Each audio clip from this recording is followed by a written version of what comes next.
וידבר אדוני אל משה לאמור, אך בעשור לחודש השביעי הזה, יום הכיפורים הוא.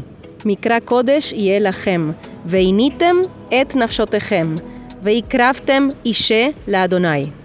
Shalom Aleichem, nós estamos aqui hoje num cenário diferente, aqui desde Jerusalém, Jerusalém, a cidade da paz. Nós estamos aqui para mais um vídeo do Hebraico e Torá. Nós começamos aqui com um texto e agora a gente vai destrinchar esse texto aí para vocês, falar aqui de várias palavras em hebraico que são significativas para esse momento que a gente está vivendo agora, que estamos aqui em quase véspera de Yom Kippur, como a gente tinha comentado no outro vídeo, que entre Rosh Hashanah e Yom Kippur são 10 dias de arrependimento, a Seretemei Teshuvah, certo? Sim. A Seretemei Teshuvah. Então estamos aqui, Israel aqui com vocês. E aqui Fanny também. Então amanhã à tarde vai começar esse grandioso dia, que é o dia de Yom Kippur, que diferente das festas, dos Hagim em hebraico, este é um dia especial. E agora a gente vai ler o texto e a gente vai entender por que ele é diferente dos outros dias de santa convocação, como a Torá diz, Mikra Kodesh, mas ele tem um caráter diferente. Como se fala em português, Yom Kippur? Yom Kippur é o dia do perdão. A Torá diz, agora a gente vai ler, Yom HaKippurim, o dia dos perdões. Das mas é conhecido... expiações, na verdade. Kippur, na verdade, significa expiação. E agora a gente vai entrar na própria palavra em si e vai explicar. Mas antes disso, vamos passar um pouco sobre algumas palavras que a gente anotou. Então vamos lá, Morá Fanny vai ler agora o versículo diretamente da Torá, para quem quiser acompanhar. Então, primeiro estamos dar referência. Estamos em Levítico 23, que aí falam de todas as celebrações, as santas convocações, né? Então estamos no versículo a partir do 26. Então diz aqui, Mikra Kodesh Yelachem. Santa convocação será para vocês. Mikra vem do verbo likro. Likro significa chamar ou convocar. Kodesh significa santidade, santo. Vocês devem conhecer essa palavra. Então, Mikra Kodesh é santa convocação, literalmente. Então, depois diz, Ve'initem et nafshotechem, e afligirão as vossas almas. Nefesh significa alma. Inui, la'anot, com ain, la'anot, significa afligir. Mas qual a diferença de la'anot, de responder? Porque também é uma... se escreve a mesma palavra igual, usada para responder. Por exemplo, lishol, perguntar, la'anot, responder. Qual a diferença? A mesma... Sim, exatamente, se escreve igual, la'anot. Mas inui significa aflição e se diz teshuvah, quando é uma resposta, né? Teshuvah é a resposta, e teshuvah também se refere a, como eu comentava, a Seretemei Teshuvah, os 10 dias de arrependimento. Teshuvah tem a ver com voltar. Retorno, né? Retornar. Voltar atrás, reconhecer o erro e voltar onde você errou para consertar. Só uma coisinha. Quando diz aqui é muito importante que a diferença da mentalidade e do entendimento judaico sobre a aflição, aqui diz assim, ó, la'anot et nafshechem, não é? Ve'initem et nafshotechem. As almas. Então a aflição da alma aqui é entendido. Os sábios entendem que esse versículo significa, essa expressão significa jejuar. Latzom. Então o tzom é o jejum que você vai afligir a alma, não necessariamente o corpo. Apesar de que o corpo sente falta da comida, mas a expressão é afligir a alma. Porque na visão cristã ou de outros povos também, de outras vertentes religiosas, o que acontece? Tem um flagelo ou a aflição do próprio corpo em si, mas na visão judaica não existe flagelo do corpo. Inclusive é proibido o flagelo do próprio corpo em si. Aqui a expressão é afligir a alma. Continuando então? Sim. E agora estamos em Levítico 23, versículo 28. Vechol melacha lo ta'asu be'etzem hayom hazeh ki yom kippurim hu lechaper alechem Lifnei Adonai Elohechem. Tem duas coisas interessantes aqui. Kol melachá lo ta'asu, assim a expressão, né? E no outro lugar que a gente vai ver na Torá, quando se refere a Shabat, fala Kol melachá lo ta'asu. Esses 2 dias, o Shabat, que é uma vez por semana, e Yom Kippur Uma vez por são ano. os únicos lugares, Yom Kippur, que é uma vez por ano, onde a Torá diz Kol Melachá Lo Ta'asu. E que significa Nos melachá? outros, Melachá é tudo que a gente faz pela mão. Isso que você Obra perguntou? seria, né? Obra. É literalmente obra. Mas se entende por obra, na interpretação da Torá, que os sábios entendem, se referem às obras que foram executadas na construção do Mishkan, que era, entre várias outras, costurar, cortar, construir de fato uma coisa, né, seja com a mão, seja com a tecnologia. Depois a outra palavra aqui, lechaper.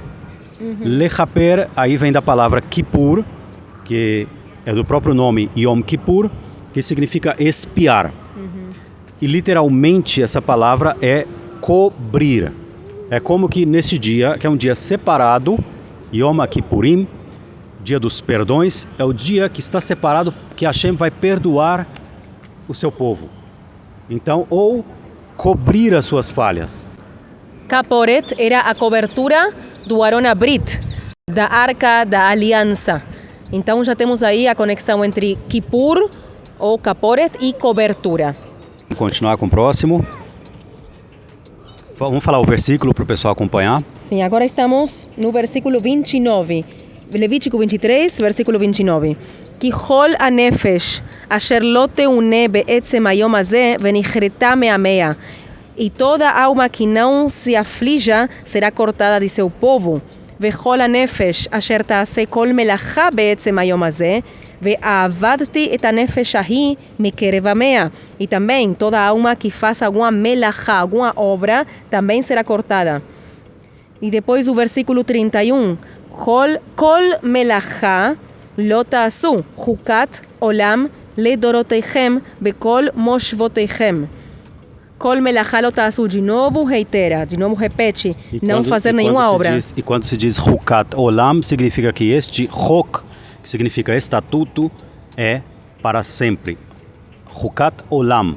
Olam também se refere a mundo e também significa para sempre. Quer dizer, ele não tem fim. Ele foi estabelecido aqui, mas ele há 3.500 anos atrás, até hoje ele é vigente e vai continuar vigente. Isso. E o último versículo referente a Yom Kippur é o 32, Levítico 23, versículo 32. Shabbat, Shabbaton, hu lachem.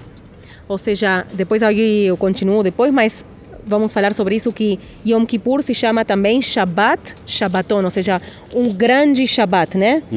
Então, e também esse ano, justamente esse ano, Yom Kippur cai também em Shabbat. É algo muito especial que acontece cada quantos anos, não sei nem cada quantos anos acontece, que Yom Kippur caia em Shabbat. Geralmente cai em qualquer dia da semana, né? Mas este ano cai também em Shabbat, ou seja, é dobremente Shabbat Shabbaton, né? É muito, muito, muito especial, com muito poder, né? Duplamente santo. Isso, duplamente santo. Continuamos este versículo. Veinitem et nafshotechem, de novo, e afligireis vossas almas. Quantas vezes apareceu, né? Foram duas. Ou três, ou mais. Betish'a lachodesh ba'erev, no dia nono, ba'erev, de tarde. Me'erev aderev, de tarde em tarde, porque os dias no calendário hebraico começam de tarde, até a tarde também. Tishbetu Shabbatchem.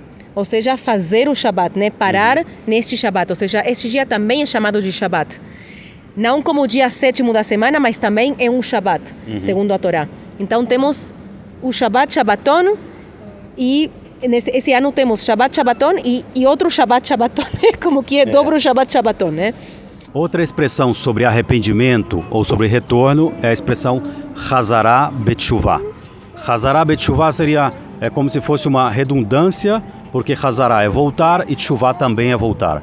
É como voltar ao arrependimento. Lachzor, Chazará, ou voltar. Voltar à resposta também. A resposta, sim. Resposta ou arrependimento. Tipo, porque Tshuvá também vem de Lashuv, no hebraico bíblico.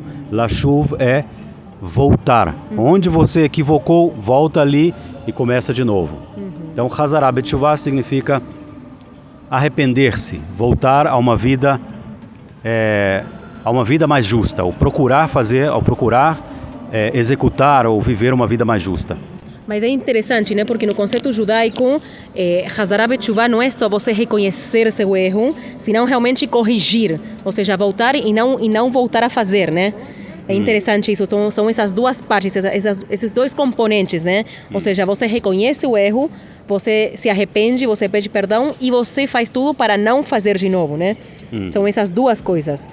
Segundo as orações que nós fazemos na sinagoga, e segundo as orações que estão escritas no Mahzor, que é o livro que se lê em Rosh Hashanah e Yom Kippur, em Rosh Hashanah se escreve o veredito, né? Assim se diz em português? Veredito. O veredito. E em Yom Kippur se assina, é a assinatura final, é o selo, é o fechamento. Então, por isso nós falamos em Yom Kippur, nós falamos Hatimah Tovah. Hatimah significa selo ou assinatura. Um bom selo, uma boa assinatura, ou seja, que Deus nos sele para uma boa vida, um bom ano. E uma última coisa para encerrar, são 3 coisas que podem mudar, segundo a tradição judaica, que podem mudar a gravidade do veredito divino. Se Hashem determinou algo para a nossa vida, ele pode mudar segundo a Tfilá, Tshuvá e Tzedaká, que são Tfilá, oração, Tshuvá, arrependimento e Tzedaká, que são obras de justiça. Para todos vocês que estão nos assistindo, Gmar Hatimah Tová, uma boa assinatura, e que sejamos inscritos no livro da vida.